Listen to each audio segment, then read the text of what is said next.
If you want your girls, bring back our young. And my children are equally worried. Often they start crying and calling out for their sibling who's still missing. Those girls lined up in the background of this horrifying ransom demand appear to be falling apart. Boko Haram is a terrorist organization that operates primarily out of northeastern Nigeria. The organization has become increasingly involved in sophisticated attacks against the Nigerian government, against civilians, and it also has been involved in a number of kidnappings against foreigners and locals within Nigeria.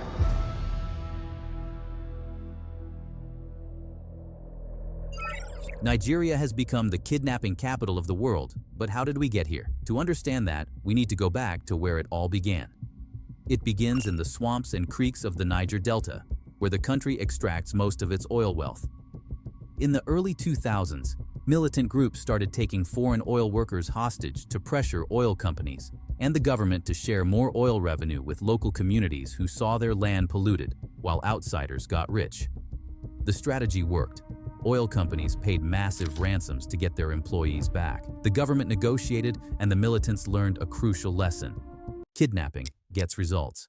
By the late 2000s, kidnapping for pure profit was spreading beyond the Delta. 4 abducted members of the Joint Investigation Team probing the cause of an oil spill at Ajib's facility in Azuzama. Some group of armed bandits came into the houseboat, raided everywhere, took away, carted away some money, and had some of the Chinese expatriates hostage. In 2009, everything changed when an Islamic preacher named Muhammad Yusuf died in police custody. His followers, who called themselves Boko Haram, launched an insurgency that would terrorize northern Nigeria for over a decade. We are Boko Haram. More than 12 people have been killed in multiple Boko Haram attacks.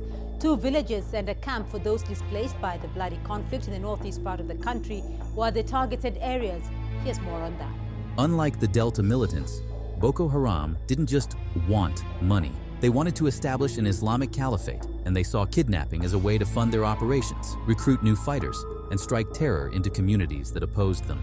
While Boko Haram remains the most internationally recognized, they're joined by criminal bandit groups and individual operators who've turned kidnapping into personal empires. One name stands out above them all: Evans, also known as the Billionaire Kidnapper. Before his capture, Evans was living a double life. By day, he was a successful businessman. By night, he was one of Nigeria's most wanted criminals. He targeted wealthy businessmen, oil executives, and anyone he believed could pay substantial ransoms. His criminal network included former soldiers, police informants, and a web of accomplices who helped him evade capture for years. The end came in June 2017, when police finally tracked him to his mansion in Lagos. What they found was shocking: 14 brand new trucks, multiple properties, and evidence of a kidnapping operation so extensive that it took years to unravel. The General of Police of Intelligence Response Team has arrested a notorious kidnap kingpin, Chukwududu Meme Onwama-Dike, popularly known as Evans, today at Magodo Estate in Lagos. Police sources say the 36-year-old suspect, who has been on their watch list for about 7 years now, is reputed to be the most brilliant, notorious, and richest kidnapper in Nigeria's history. Today, Evans is serving multiple life sentences and a 21-year prison term. Over the past decade, kidnappers have gotten at least $18.5 million in ransom payments. According to tracking organizations like SBM Intelligence, at least 7,500 people were abducted last year, with kidnappers demanding over $6 million in ransom. That's a billion-dollar industry built on human misery. But what drives people to become kidnappers in the first place?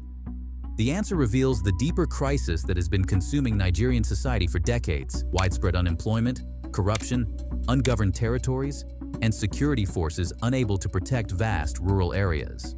Youth unemployment hovers around 40%, creating millions of people with few legitimate ways to make a living. Then, corruption. Police officers, government officials, and even military personnel have been caught taking bribes to look the other way during kidnapping operations. Some actively participate, providing intelligence or weapons to criminal groups. Some kidnapping is also driven by ritual practices and beliefs that human sacrifice can bring material gain, wealth, fame, political power, protection, and success in business. Understanding these motivations is crucial because it reveals why simply arresting kidnappers isn't enough to solve the problem. Now, what does a typical kidnapping actually look like?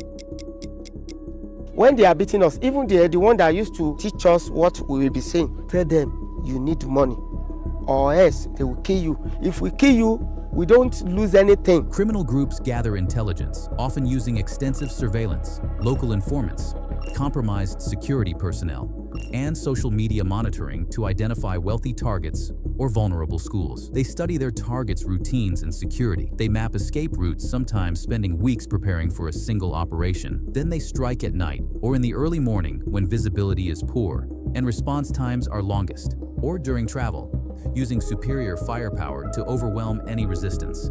Within hours, they're demanding ransoms, often using burner phones that are difficult to trace. Most kidnappings happen in rural areas where security presence is minimal, allowing them to operate without interference. Initially, kidnappers focused on wealthy businessmen, foreign workers, and prominent politicians. But as these targets became harder to reach, they shifted toward easier targets: students, travelers, religious leaders, and middle-class professionals. The capture method varies depending on the target. School kidnappings typically involve overwhelming force, dozens of armed men storming educational institutions with automatic weapons. Individual abductions, on the other hand, might involve fake checkpoints, ambushes during travel, or raids on homes and businesses. The average ransom amount is about 2.7 million naira, roughly $1,800. Kidnappers often demand these cash payments at remote locations, but they also use mobile money transfers, cryptocurrency, and complex money laundering schemes involving multiple intermediaries to make the money untraceable and the kidnappers impossible to identify. Some victims are released within days once ransom is paid. Others spend months or even years in captivity, especially if their families can't meet demands. The treatment of hostages ranges from relatively humane detention to severe abuse and torture. However, most kidnapping cases don't result in death. Rescue operations are rare and often unsuccessful. Some of these cases have captured international attention. The Chibok girls' case remains the most internationally recognized kidnapping in Nigerian history. On April 14, 2014, the Boko Haram terrorists came into my hometown, Chibok, at night while everyone was asleep. They were shooting guns while coming to our town. I was sleeping and haven't heard of it. My friend waked me up and said, "Joy, can't you hear what is going on?" I said, "No," and I went back to sleep. She said, "Get up, we cannot go to sleep. Something is wrong. The Boko Haram people are here." And she said, "Listen." And I listened to the voices and I can hear them shouting and shooting guns outside. I'm like, "What's going on?" She's like, "The Boko Haram terrorists are here." The Boko Haram militants who stormed the government girls' secondary school weren't interested in ransom money from individual families. They were making a statement about their ideology. Girls shouldn't be in school, and Western education was corrupting Muslim society, leading young people away from what they considered true Islamic values. So they burnt the hall where you were supposed to write your exams. Yeah, they were really against education that much. By kidnapping 276 schoolgirls, Boko Haram was declaring war on the very idea of education itself. What happened next traumatized not just Nigeria, but the entire world. Videos emerged of Boko Haram leader Abu Bakr Shekau taunting the girls' parents, threatening to sell them in the market as slaves.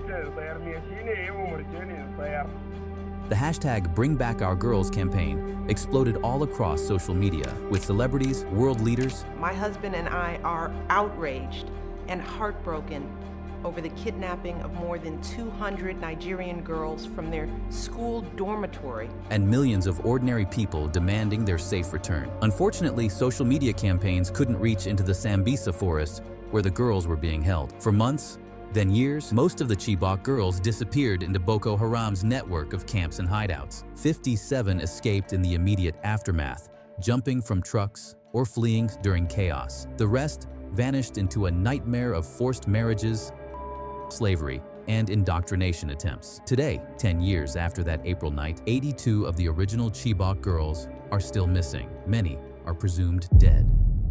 I think it's fair to say that was rousing. These Argentine supporters.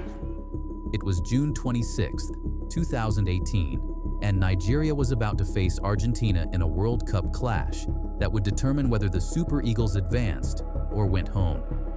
John Obi Mikel was getting ready for the biggest match of his career. As team captain, Mikel knew that 180 million Nigerians were counting on him. Then, his phone rang. We have your father. We want 10 million naira or he dies. Hours before kickoff, Mikel learned that his father had been kidnapped while traveling to a funeral. The kidnappers were explicit. If Mikel told anyone or contacted the authorities, they would shoot his father instantly. So Mikel made an impossible choice. He said nothing, not to his coaches, teammates, or the Nigerian Football Federation. He walked onto that pitch carrying the weight of his father's life on his shoulders, later saying, "I was confused. I did not know what to do. But in the end, I knew that I could not let 180 million Nigerians down. I had to shut it out of my head and go and represent my country first." Nigeria lost that match 2-1. 6 days later, police rescued his father after a gun battle in the forest. He was hospitalized with multiple injuries and the kidnappers never got their ransom. This wasn't the first time Mikel's father had been kidnapped. The same thing happened in 2011. International cases have drawn even more attention to Nigeria's inability to protect people within its own borders. On October 26, 2020, the U.S. Navy SEALs conducted a rescue operation in northern Nigeria to free an American hostage held by armed groups. 27-year-old missionary Philip Walton was taken from his home in Masalada, Niger, and transported across the border into northern Nigeria. The captors demanded a $1 million ransom and intended to sell him to terrorist groups in the region. The U.S. responded swiftly. The operation was carried out by the Naval Special Warfare Development Group, more commonly known as SEAL Team 6. Approximately 30 SEALs were inserted into the area by parachute. They then moved on foot to the captors' compound, where they eliminated 6 of the 7 armed kidnappers during a brief but intense firefight. No U.S. military personnel were injured in the rescue, and the operation was a success. Speaking at a rally in Pennsylvania, Trump described the operation.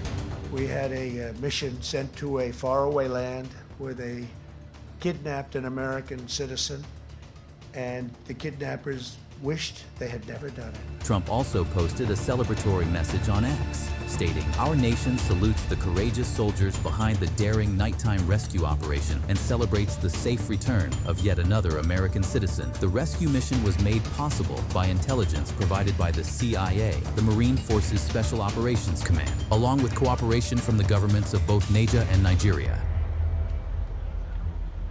On a Sunday afternoon on May 29, 2022, the head of the Methodist Church in Nigeria, Samuel Kanu, was traveling to the airport after a church event when his convoy came under attack by gunmen who ambushed their vehicle. These people came out from the bush. They divided themselves into 3 places. Some people were at the back, some people were at the center, those who shot, who fired at us, and there was another group in front to make sure that we didn't run away, and eventually they abducted us, 3 of us. The gunmen punctured their vehicle's tires with bullets, forced the men out, and marched them into the bush. They demanded a ransom of 100 million naira, the equivalent of $68,000. It's okay, do you know what to do? Pay us 100 million. It's not negotiable. If you talk, we shoot you, kill you, and forget about the money, and kidnap others. It's okay. We will pay you 100 million.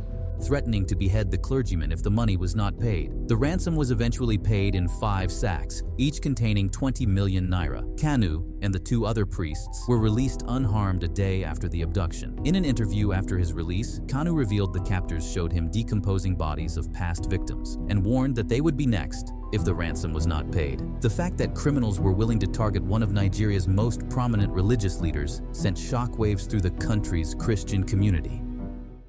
The catalog of mass kidnappings in Nigeria since 2014 reads like a horror novel that never ends. In 2016, 7 schoolgirls were kidnapped from Babington Macaulay Junior Seminary School.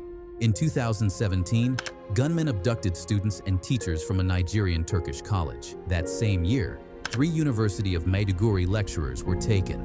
In 2018, 110 schoolgirls were kidnapped from Dapchi, followed by the execution of the International Committee of the Red Cross Workers. In 2019, 6 aid workers disappeared into Boko Haram custody. The year 2020 brought the Kankara kidnapping, where over 300 schoolboys were taken from their dormitory. In 2021, the crisis exploded with multiple mass abductions. Students from Kagara and Jangibe, the entire student body at Greenfield University, where several were executed when ransom demands weren't met quickly enough, and students from the Federal University of Agriculture. In 2023, hundreds were taken from Zamfara State in what authorities described as one of the largest mass kidnappings in the region. In 2024, the Kuriga abduction saw 287 pupils taken from their school.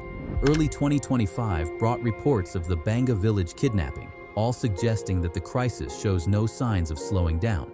The impact of these thousands of kidnappings is fundamentally changing Nigerian society.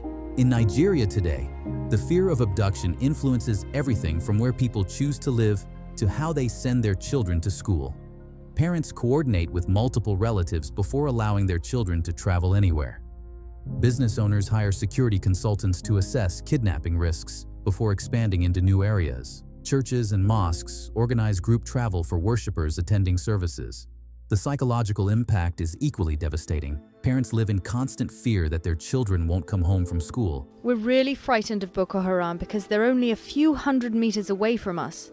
People are scared because we have our children at school, but someone might come to kill them. Students drop out rather than risk traveling to educational institutions. Nigeria is losing its most talented citizens to countries where they don't have to fear for their children's safety. The young that are not that experienced, and even our best brains that are well experienced, are living in drops. At the time, they were killing boys and kidnapping girls, so my parents were not comfortable with that.